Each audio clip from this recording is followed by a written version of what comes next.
সামনে থেকে, পদ্ম সামনে থেকে সরে যা। আজ শিবরাত্রি উকিল দিতে বলি, আজকের দিনে ওরা সবাই ব্রত রাখে।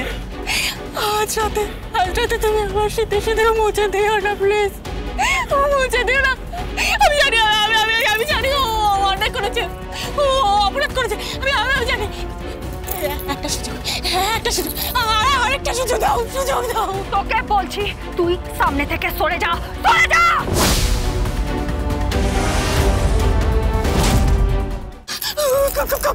করে দাও, ক্ষমা করে দাও, ক্ষমা করে দাও, দয়া করো গেলে বলে। আর একটা সুযোগ দাও, দয়া করো আমার স্বামীটা, দয়া করো। দেখো মানে এটা তো ভগবানের আদালত, ভগবানের আদালত, এটা মানুষের আদালত নয় উকিল দিতে পারে। আজ আমি সেখানে দাঁড়িয়ে তোমার কাছে আর্জি করছি, হাত জোর করে প্রার্থনা করছি উকিল দিতে পারে।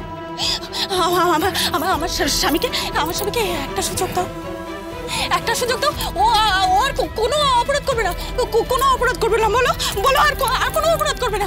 ও আর কোনো মেয়ের দিকে চোখ তুলে তাকাবে না, কারোর ক্ষতি করবে না, কাউকে খুন করবে না, কারোর হাত ধরে টানটানি করবে না। নেশাগ্রস্ত অবস্থায় আমি কথা দিচ্ছি, ও কিছু করবে না, আমি কথা দিচ্ছি। শুনতে যাবে, বলো শুনতে যাবে, আমি কথা দিচ্ছি, শুনতে যাবে।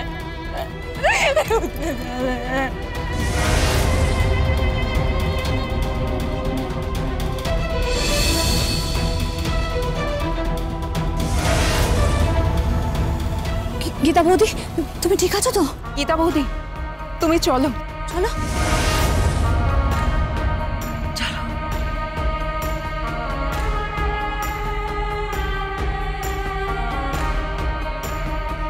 পদ্ম, তুই কিন্তু কথা দিয়েছিস, সাবধানে থাকিস, আর পারলে শিবের মাথায় একটু জল ঢেলে দিস। দেব।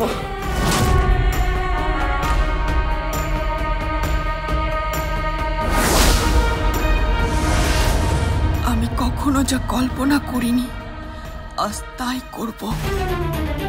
আমি কখনো যা ভাবিনি আজ তাই করে দেখাবো। তোমার শাস্তি শুরু হবে, তোমার শাসন শুরু হবে তোমার গৃহিণীর কাছ থেকে, আমার কাছ থেকে। পদ্ম, আর কোনো কথা নয়, একটাও কথা নয়। এখনো উকিল দিদিমণিরা ওদের গাড়িতে ওঠেনি, ডাকবো ওদের। আমি ওদের কথা দিয়েছি, এরপর কিন্তু সাক্ষাৎ জমা তোমাকে বাঁচাতে পারবে না।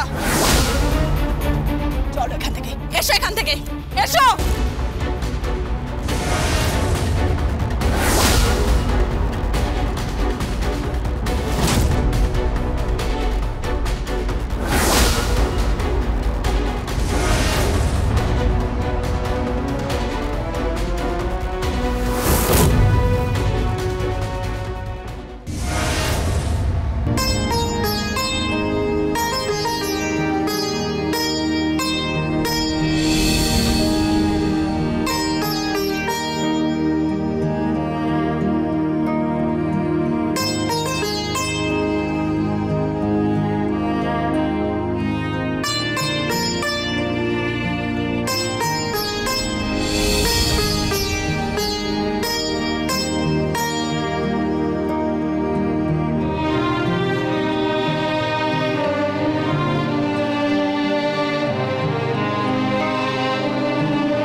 আমার বাবা বলেছে তোমার মাথায় জল ঢাললে নাকি সব ঠিক হয়ে যায়।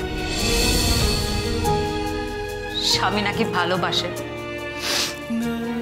তাহলে আমিও দেখতে চাই বাবা, আমার স্বামী আমাকে কেমন ভালোবাসে, সত্যি সত্যি কেমন ভালোবাসে। আমিও দেখতে চাই কতটা, আমিও দেখতে চাই।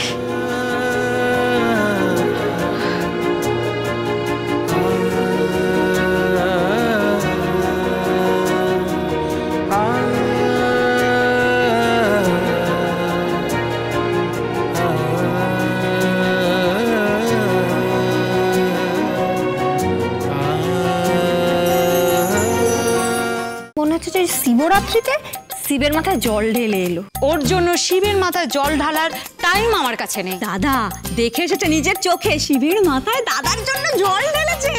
এই জন্মে আপনি শুধু আমার। তুমি শিবরাত্রির ব্রত পালন করলে?